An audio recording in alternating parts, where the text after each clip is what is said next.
Hi there, I'm Anya with Sarah and Witchery. And I'm Miss Remy Pandea with Harvest Hall Company and the Mystic Light Temple. And this is the Witch With Whispers podcast. Thank you for joining us today. I know we missed last month. Debbie had some family business she had to take care of. She was out all month last month, and this month wasn't going to work for her either. So I have the absolute delight and pleasure of inviting Miss Remy with us today. And Miss Remy has been a Reiki master for 24 years. And so as a Reiki practitioner myself, I thought, what better subject to discuss than Reiki? So Remy, why don't you get started and tell us a little bit about you and how you got started on your Reiki path? Yeah, so I have been doing Reiki for over 20 years. I think it's been about 25 years, and then a master about 24 years. Took me about a year to get my master's. And I got on my journey. Gosh, it's one of those stories. It's like, lots of different twists and turns that led me there. I was just graduating beauty school and started dating somebody, and they were a Reiki practitioner, and they introduced me to their Reiki master. And that's sort of how it started. And so I realized that was something that I wanted to do. Spirituality and energy and stuff had been a focus of mine for maybe 5 years. Most of my life, but I had been like consciously focusing on my spirituality and my path, and had claimed to the universe to be a seeker and was looking for direction and a teacher. And that's when my teacher, Patricia Rain Spirit, came into my life. And so she gave me my first attunement.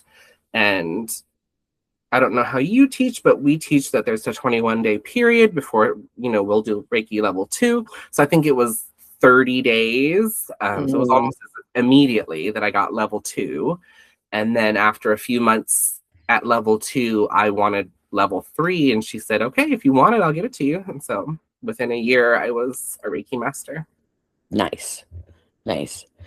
Now, my Reiki experience is a little bit differently because I had been doing what I considered to be energetic healings for years before I was in. I knew what Reiki was.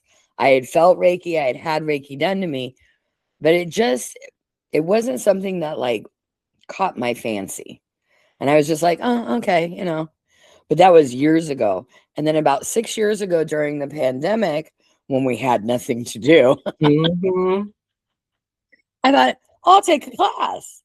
And so I did. And as they start going through, what Reiki is, what it does, blah, blah, blah, and all that other stuff, I'm like, oh, there's words for what I've been doing this whole time. Oh, vocabulary. Yay. Right. But then what I did was right after learning the Reiki, I learned about weighted tuning forks and non-weighted tuning forks. And so I kind of mixed those in together. And I also learned crystal Reiki. So even though I've got the master and I did all 3 levels, I don't teach. Do you teach Reiki? I do. And so I'm a master at Usui lineage of Reiki. And I do teach others. Yes. I have attuned quite a few people. I definitely have lost count over the 20 years. Right. Lots and lots of level 1s, a handful of level 2s, and very few level 3s. Not many people are ready for that full, or it takes them a long time to get ready. So can you explain to us a little bit what's the difference between a level 1 and a level 2 and a level 3 Reiki master? Sure. And so for your listeners who maybe don't know what Reiki is, Reiki is Reiki is a Japanese word that means universal life energy. And so the basic quick premise is that all around us is healing, loving, God created energy, universal life energy. And as a Reiki practitioner, You are attuned. There is an attunement process that happens, and that's what the Reiki master teacher does, is they do the attunement process on an individual. And that, I like to say that it aligns the body and shifts things around energetically so that you can then become a channel of the energy. As a practitioner, we are nothing but channels of the energy. It is not our own energy. It is a universal energy that we channel in through us and into whatever it is that we are channeling into: person, thing, place, food, whatever. Right. So a level 1 is sort of like the introductory level. It attunes you to be able to channel the Reiki. There are no symbols at that level, at least in the level, the way that I teach and have been taught. So at level 1, you are attuned to level 1. You have the access to channel the energy, which I think all people should want to do or be capable of doing. And so I'm very open and flexible with people on level 1 and what a fair exchange might be for a level 1. I get a little bit more strict with level 2. With level 2, you get an additional attunement, and you also learn some of the sacred symbols that are allowed at level 2. And one of the biggest ones at that level is the distance symbol. Mm-hmm. And most people who go to level 2, from my experience, are going for that symbol and that capability of distance Reiki. And I look at distance as time and space, not just... that's an interesting perspective. And then level 3 is the rest of the symbols and another attunement. And you are taught the process of attuning others. Okay. And so that's the quick for the Asui brand, because there are different, there's Tibetan Reiki and Rainbow Reiki and Crystal Reiki and other things. But yeah, my specialty is Asui. Yeah. When I first started learning it, it was the Asui. And then as soon as I got done with that and I passed the 3rd level and became a Reiki master, I went into Crystal Reiki. And it was right after that I was introduced to tuning forks and was like, Now, when I'm talking to my clients or my customers or people who come to me asking about Reiki, what I explain to them, and maybe this is a discussion you and I can have, is that Reiki focuses on the chakras. And the chakras are basically like our internal circulatory system for energy. How we process energy, how we receive energy, how we put out energy, it all comes through those chakras. When you get injured physically, it can trap energy in that body, and Reiki is good at removing that energy and helping that energy to process to flow better throughout the chakras. Mm-hmm. So I understand what you mean by channeling channeling the energy of Reiki, but can you explain a little bit more about what you mean by channeling the Reiki? Yeah, so the attunement process, to my teaching and to my understanding, so the attunement process rearranges the chakra system, to my understanding, through my experience, and aligns that chakra system to then become a channel. And that means that you now are the conduit or the tool in which that energy that is all around you can be funneled and focused into if we're talking about people, we're talking into a person.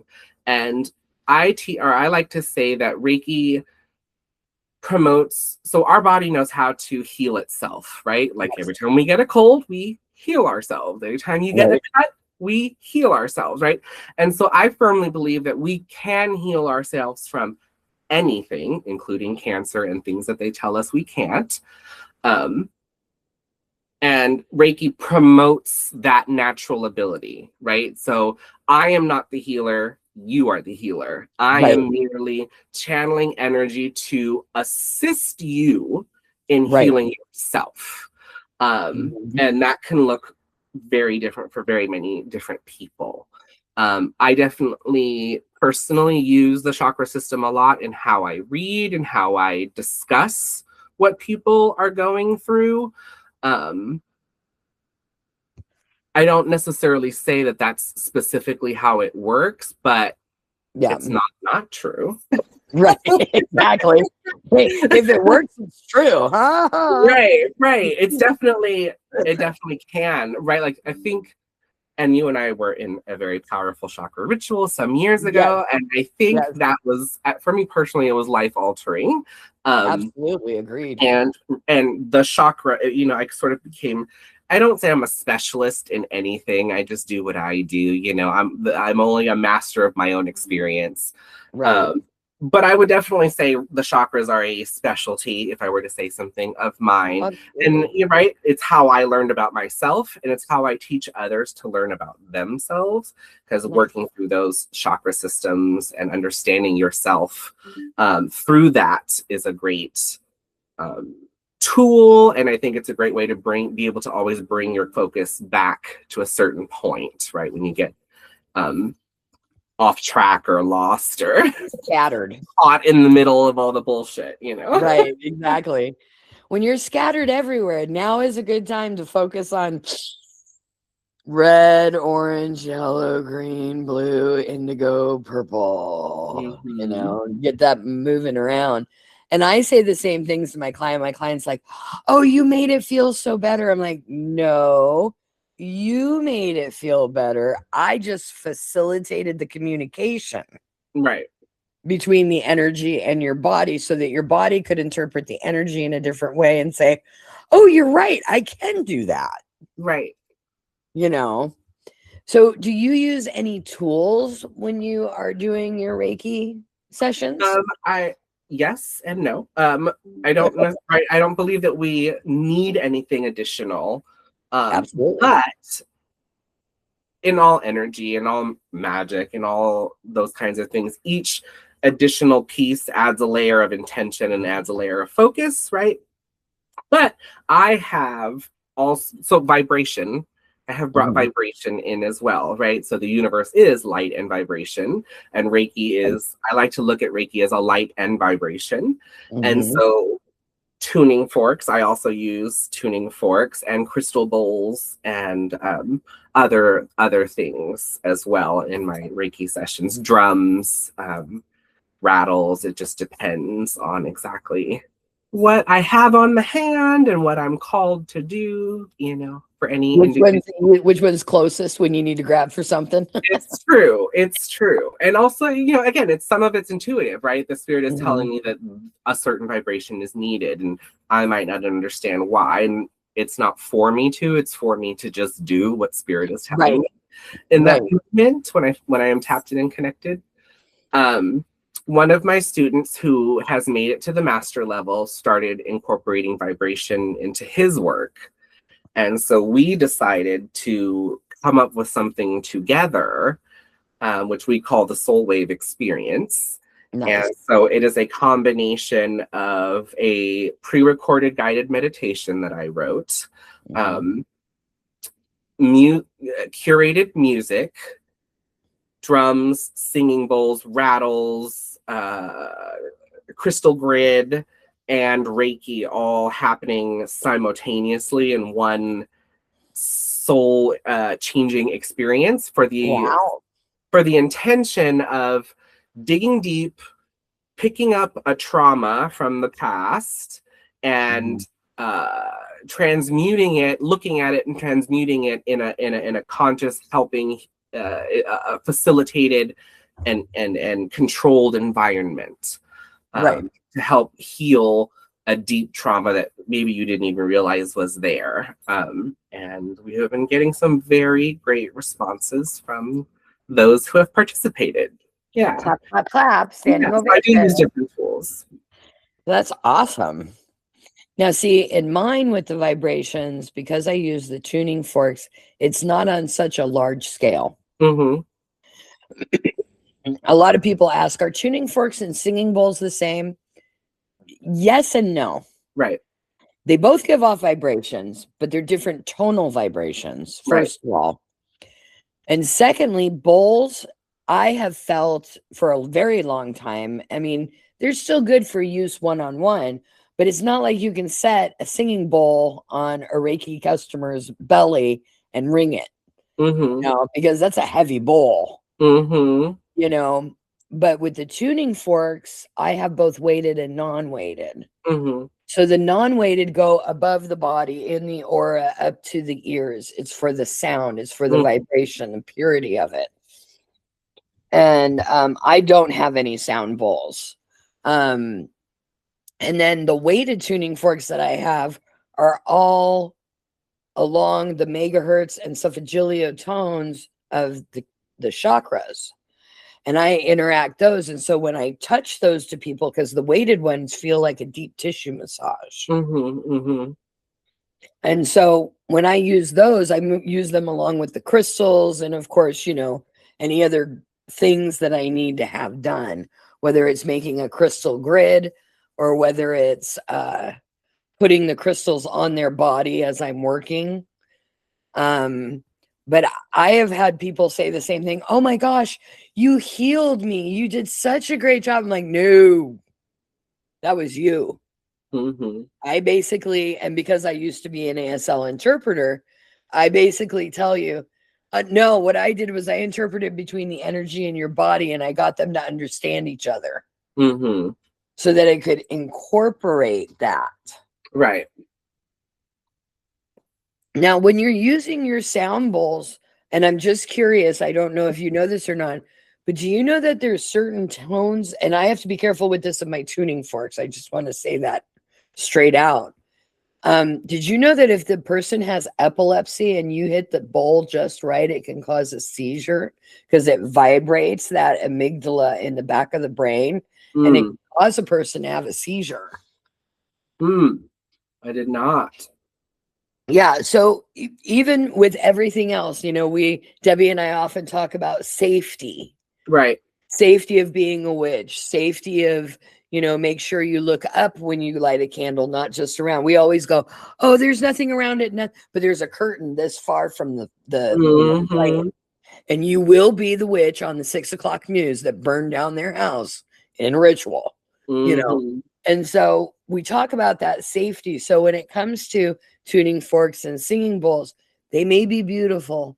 They may be amazing, but a recording is going to hit the body differently than, as the kids say now, I feel so cool, I know what this means, IRL, in real life. If you're in a room and somebody hits a certain tone bowl just right, and they don't make it sing perfectly, I've seen people drop with seizures, and it's because of the bowl. And it's the heart chakra specifically because of the tonal that it gives off. Now, I was just wondering, have you ever seen anybody react negatively to the sound waves? No, I haven't. Not in my experience. Good. So what does it look like, Miss Remy, when someone comes to you and says, I'd like to have a Reiki appointment? What do your Reiki appointments look like? It's individual to the individual. So it depends on exactly.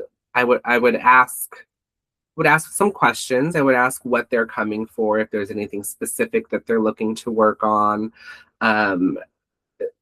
some piece of their life that they're having troubles with, some sort of body problem, physical problem, emotional problem that they might be experiencing, right? And just get that from them in their own words. And then I usually, well, it depends. It depends. I might do a quick oracle card reading with them just to get some understanding. I might also just jump right in and have them lay down and do a body scan and pick up what I pick up and just go from there. And so a treatment or a Reiki session is, for me, if you're getting it from me, and I've been doing it for so long and I do so many other things, that a Reiki session is more than just pure channeled Reiki. There might be what we call extractions. I might be pulling. It's hard to it's hard to describe. So pulling ick. Yeah, I might be pulling ick out of you, and ick might look different ways, right? It could be cloudy, it could be mucky, it could be tar, it could be muddy, it could look a lot of ways. Spirit, I believe that spirit shows you, and show is however your spiritual gifts come to you. Right. You're given those things often in like metaphor to interpret, right? So you have to sort of interpret what it is that you're getting for that individual. And so I always have either a candle burning or a bowl of salt water sitting nearby, so that if I am pulling schmutz or ick out of somebody, it has somewhere to go. And so as I'm pulling nasty things out, I am layering Reiki in, potentially adding vibration and sound depending on the individual. In individual appointments, I might use tuning forks, but I'm not necessarily going to bring out the singing bowls. I bring out the singing bowls for things like the soul wave experience, which is multiple people. Right. And they make such a sound that it's almost necessary in the experience because it overrides your thoughtful brain. Right. You don't get quiet. Yeah, it forces you to just experience. Nice. But an individual session is going to look like a quick conversation, a scan, and the work. And the work is going to look differently on different people. So would you say it's very much like witchcraft? It's very individualistic. Sure. Yes. Just curious. Yeah. I mean, that's one way to put it. It is individualized because every individual has different needs, right? You might individual physical problems, and they might be purely physical problems, or they might have energetic or emotional ties to them, or and then there's sometimes you experience past life ties and things that go back even further than this life. And like I was saying, or mentioned, right, using like the distance symbol can help you slide back the calendar into time and work on things at their root. Yeah. Nice. So where do you practice your Reiki? Do you have a place where you practice or any? So I have a space here in my home. I have a temple space that I do work out of, and I do readings and energy work and other things. I also travel to people in their home and in their space. What do you enjoy most about not only practicing Reiki, but teaching Reiki?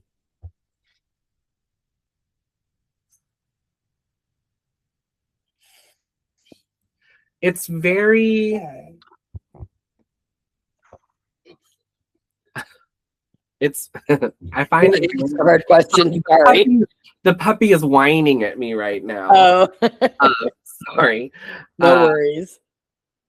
I think it's empowering, like, even though it's very important to understand that, like, Reiki isn't like a superpower that is yours to command. Being attuned to it does allow you to work with that energy and shape it in ways that your imagination allows you to. Nice. So I would say that's probably one of my favorite things about it, but also like what it means for other people, right? It can be very empowering to feel like, again, even though it's not you doing it, the channeling of it can feel good because you're participating in someone's healing. You are helping, you are assisting, you are facilitating, you are contributing to someone else's healing, betterment, joy, right? Yeah. And what do you enjoy about teaching most? Can you hear him? Yes. I'm sorry. Go out? Just a quick pause. I'm gonna let him out. Okay, no Sorry. worries. Take your time.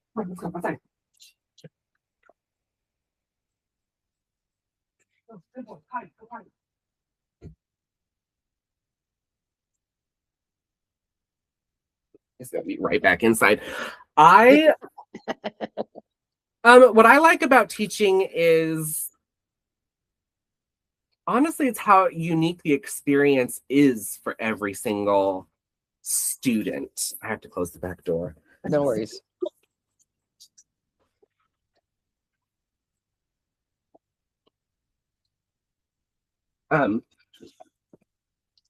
Everyone's experience is different. Everyone is going through the exact same process. Right. But their individual experience and what they describe afterwards is probably my favorite thing. It's my favorite thing in almost all the classes I teach that involve something like a guided meditation or anything like that, is that everyone gets the same meditation. Right. But everyone's experience is so vastly different, the subconscious and how it works. I just find it fascinating, and I love to have those conversations at the end of the class when people are willing to share their experience. Right. Because we all interpret things differently. I mean, Reiki and doing interpretations for Reiki is very similar to doing overall readings. Absolutely. So our tarot cards, our Ouija boards, our pendulums, and that was one of the things that was taught in my Reiki class was using a pendulum. Yeah. Mm-hmm. To find really stuck spots. Sure. Absolutely. We learned one of those. I don't use it now because I can feel it with my hand. Because I don't need it anymore. Yeah, I don't want to say this like it's like but I've outgrown needing the pendulum. Yeah, and I don't think there's anything wrong with that, right? Like I firmly believe that when you go through the attunement process of Reiki, each attunement process that you choose to go through, you are not only is it aligning you to Reiki, but it is aligning you to spirit. It is aligning you to your own intuition and your own gifts. So whatever's there is going to get stronger or awakened through your attunement process. So all of that, what comes through for you, I believe, is part of the psychic connection, if we want to call it that, to the individual, to the divine. You're getting messages from them or the above or both or whatever. Right. You're reading other vibrations. Yeah, the other vibrations. And so I think the levels of Reiki open that up and expand an individual. And so each time you get an attunement, you're just being more and more open to your own potential. Mm-hmm. And so I think that's a big piece of it all. And too, right? Like what you get, what you pick up, what comes through for you, right? Because you could just simply focus all of your energies into channeling the energy, and that's fine because the energy is intelligent and it's going to do what it needs to do and go where it needs to go. But when you open yourself up to the messages, the images, the feelings, the vibrations, the pulls, the cold spots, the hot spots, whatever it is for you, I think because again, it's very individualistic. Yeah, I think the individual recipient also gets a deeper experience, right? Agreed. I'm reminded of one of my students, but before she was a student, she was I don't want to say patient, client. She was a client. And I was doing energy, and she'd had this problem on her arm. And so I was like doing the thing, and like I got to this shoulder, and it was just like stuck to the bone. The ick was stuck to the bone. And so in my mind and in my psychic energy, I was scraping it off her bones. Okay. And she started to like flinch. She was having a physical experience and I wasn't even like really touching her. I was above her, just doing the thing of like scraping the bones, and she like started to flinch, and I realized, and so like I changed the way I was approaching the situation, and it calmed down for her. afterwards when we talked, she described, she's like, it felt like you were scraping my bones. And I was like, oh, because it was. Yeah. Sorry about that. Right. Good pickup. Right. You don't necessarily always think the psychic. I like to look at it as psychic surgery in a way. I call it the same thing. I call it psychic surgery. It is, because you're focusing in and you're psychically picking up on something, and you're doing something intricate in the body, and it comes through in the body. Yeah. Anyway, right? So yeah, it feels like a psychic surgery. And so again, I teach that like imagination and the way you visualize it is the key. And so, right, you're kind of only limited by your own visualizational powers. And so being open to visualize what's coming through, but then also being able to visualize how to fix, repair, aid, clean, remove that situation. Exactly. I think is really key to the whole picture. Yeah. Yeah. And see, when I first started, I took in, because I was, like I said earlier, I was an ASL interpreter, and I did a lot of medical stuff. So I got to see a lot of surgeries. I got to see, and when I was a kid, remember when we had encyclopedias, Remy? We sure did. We had a set in my home. Right. Well, but in the human body, there were those vellum that like layered on top, and it was like the human body. And then it was like, these are your nerves. These are the veins. These are the bones. These are the muscles. These are the blah, blah, blah. And then the skin. Right. And I was so fascinated with it, how the muscles connected to each other and stuff. And then in ASL, I got to watch orthopedic surgeons work on the muscles, on the bones, on the tendons, understanding how they worked, how they shifted themselves. And so there are times with like you, I'll go in and I'm like, no, you've got some seriously stuck energy here, and I need to get it off of there. And one time in my head, like you were saying, you were scraping the bone because you were trying to get that tart hook off of it, right? I went in and I imagined, and it was so weird. It came out of nowhere because I work with Sekhmet. And she goes, just point your finger. And I'm like, what the hell am I going to just point my finger? She's like, just point your finger. So I was like, okay. And I went like this, and I saw a laser come out. Little laser beam. Yes. And she starts lasering it out, and she's like, she can't move. Laser, laser, laser. And then I went like this, and it like all fell to ash. And all of a sudden she goes, oh my God. And her knee popped. Like right there. She didn't move. She didn't, but it popped, and she immediately sat up, moved her leg, and she's like, oh my God, you fixed it. I'm like, no, your body fixed it. I just removed something that was in the way of the body fixing it. So, but I mean, I think like you said, imagination, visualization, it kind of goes back to, I'm going to date myself again, Mr. Rogers. You're only limited by your own imagination. If you can imagine that it would happen, you can do that energetically. You may not see it like, in real life, but knowing that energy has been pushed out there. And when you're doing Reiki on someone, that's what you're doing. You're kind of having this back and forth with their body energetically saying, it's kind of like being that, person going, oh, what's wrong? Tell me, And I have found that it's not only individualistic, but it's very, I don't want to say the word witchy, but like I said, the fact that I had been doing it for so many years before I even knew that there was vocabulary words for it. I just kind of feel like it kind of like lended in and like blended in with what I had already learned from how to read cards, how to read a crystal ball, how to use a pendulum, how to.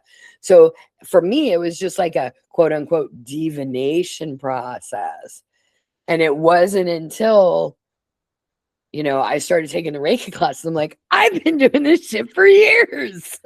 I have a vocabulary word. Right. I think a lot of us have an inherent inkling to energy work or to healing, or and I think some people are naturally gifted with the healing touch. The one thing I do like about Reiki is that because it's not your own energy, it doesn't deplete in the same way that using your own energy does. Oh, absolutely. Though when you start doing like what we're talking about, you're not going beyond just Reiki channeling, and you are using your own energies and your own talents, right? Because whatever your psychic gifts are your talent. Those are yours. And those, right? And when you start doing things like extractions, that's beyond the basic concepts of Reiki, right? So I think those things can be draining because, right, I definitely can feel drained from a Reiki session. Agreed. So in theory, you should never feel drained from a Reiki session, even as a practitioner, right? Because it's supposed to be recharging you as it recharges the individual. And that's true. But I think when you start to expand beyond basic Reiki and get into other energetic works, and we can call it shamanic, we can call it energy work, we can call it whatever, you start to actually, psychic surgery, you're actually doing more, and you're actually incorporating your own talents and thereby using your own energies, right? And that can be depleting, that can be exhausting. Well, and I mean, but I'm just going to say this, and maybe you agree, and I find that readings can do the same thing to me. Oh, yeah.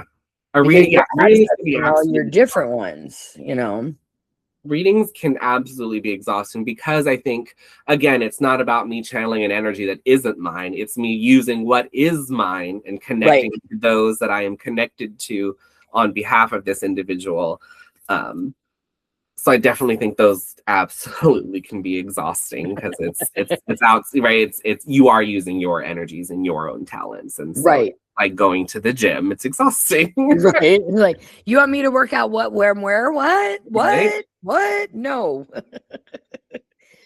So if someone wanted to come and see you for an appointment or contact you about teaching them Reiki, how do we get a hold of you, Miss Remy? So harvesthallcompany.com, mysticlighttemple.org. My email is Miss Remy Pandea, MissRemyPandea @gmail.com. Okay. And can you give us an idea of, I mean, and first people, because I help Debbie run her shop here at If the Broom Fits. First thing they're going to ask is, but what do you charge? So can you go over your charging system a little bit? Yeah. So for a Reiki session, especially a first Reiki session, it's an hour, and I charge $100 for the hour. Okay. Mine are, just for those out there who want to know, mine is 90 minutes, but it's not a full 90-minute session. We have the 15 minutes of, you're going to fill out an intake. We're going to talk about, like you said, what are your goals? What are you doing? What are we focusing on? What do you want to change? Those kind of things. We talk about it so that we can get on the same page. Then you get on the table, and you're on the table for about an hour. Maybe a little bit over. If I have to do psychic surgery, it's going to be a little bit more than an hour you're laying on the table. But then when you're done, I have a debrief where we talk about what I found, and my spirit guides, and with Sekhmet being who she is, she's like, here's your homework to the client. You got stuff you got to work on. Here's what you need to work on. Yeah, I guess if I think of it that way, it's probably works out to be more like a 90-minute with the conversation before and the conversation after. So that's probably more accurate. Makes me feel a little bit more better. I'm like, yeah, my mind's going a little bit long. Maybe I should like shorten it up. But honestly, like, right, an hour session could, depending on the individual, could only be a 45-minute session, like start to finish. It could be an hour and a half start to finish, with all of the energies and all of the other things and conversations. So it's just going to depend on the individual, but an hour, 90 minutes is probably the right thought process. And then how much? You said $100 for the 1 hour for the Reiki session. Okay. And then I wanted to insert also that not only am I the only Reiki master here at If the Broom Fits, we also have Miss Marjorie, who's here on Tuesdays, who is also a Reiki master, and she does more of the Oshun. Am I saying that right? I don't know. Oshun? Oshun. I wanted to put an R in there for some reason. The Yoruba goddess? No, she does the regular Reiki. Usui. Usui. Thank you. Usui. Not really good at the Japanese word. She does the Usui kind, but she has more of a Native American twist to it. Mm. So it's more shamanic Reiki, because I've had her work on me and it's beautiful. Just stunning.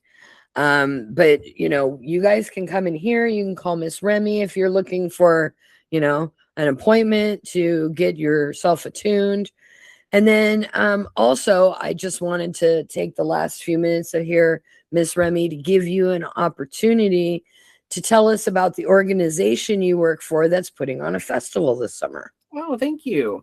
So I am current president of Other Worlds of Wonder, and we are a local Portland area pagan nonprofit with a goal of creating spaces for our community to come together. So we host the Columbia Willamette Pagan Pride Day, CWPPD, but our big thing is our it's a 3-day camping festival in June.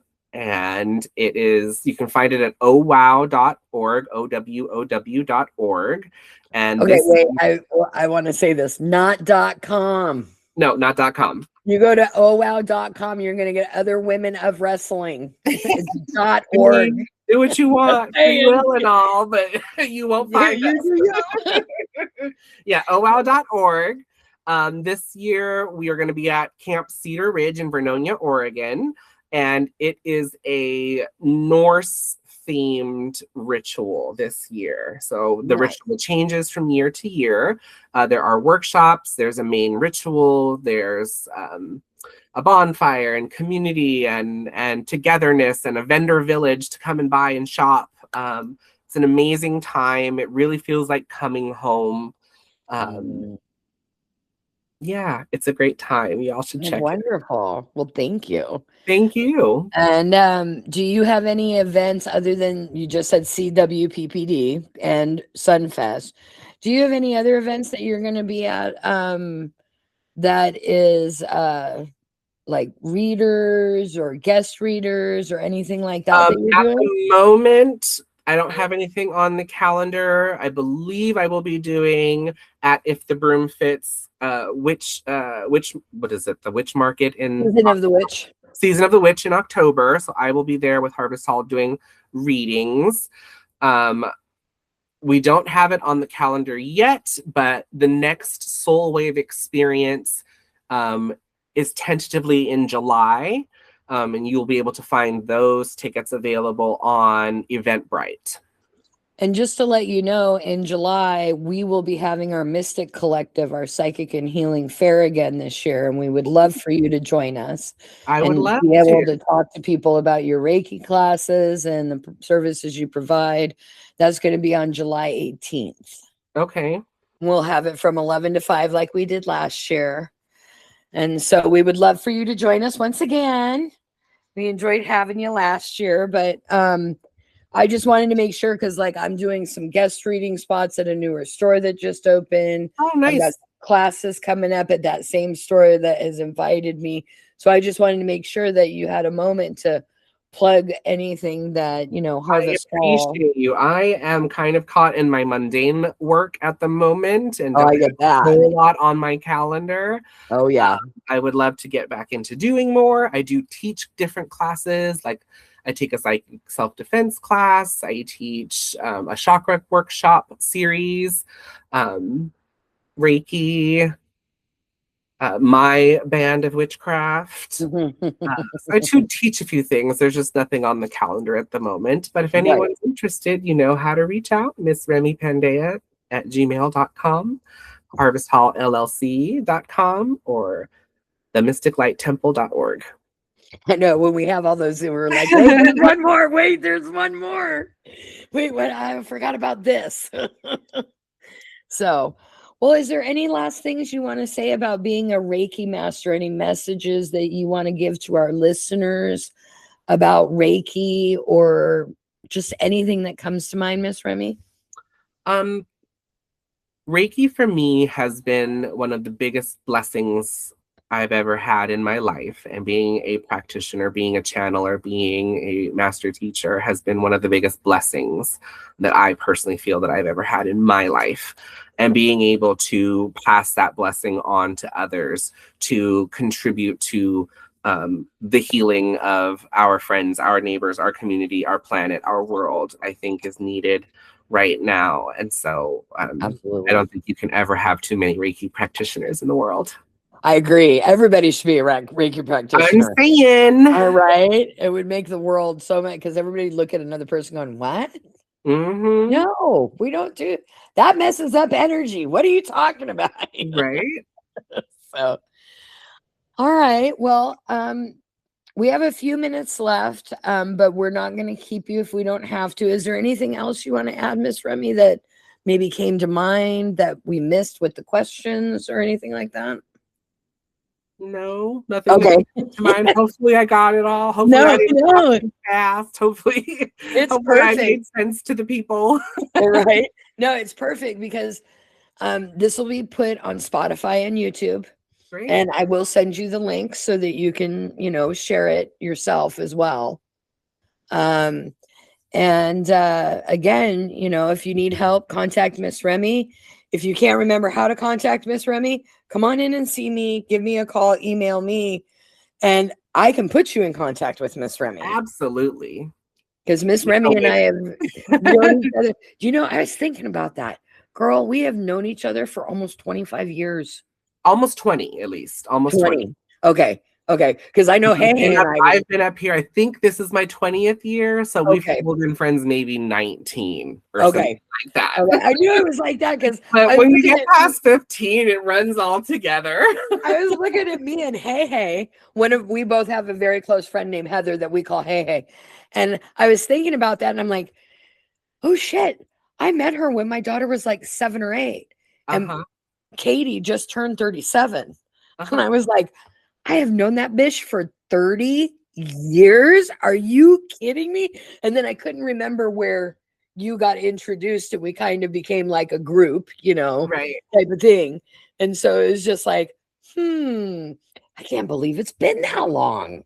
Yeah, I've been up here in the Portland area for about 20 years. I think this is my 20th year, or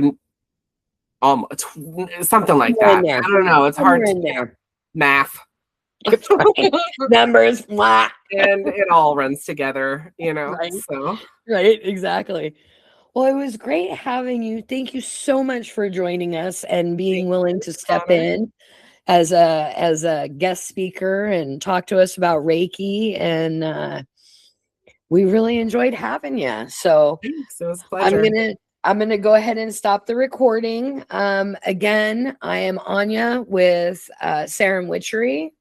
And I'm Miss Remy Pandea with Harvest Hall and the Mystic Light Temple. She's at gmail.com. At Miss Remy Pandea at gmail.com. That's right. And Debbie from If the Broom Fits says hello, and she hopes to be back next month. So we hope that you'll all come and join us, come and see us in the apothecary. And if you have any questions, put it on Spotify. We would love to hear your questions. We'll answer them if we can. Thank you so much, and bright blessings, witches.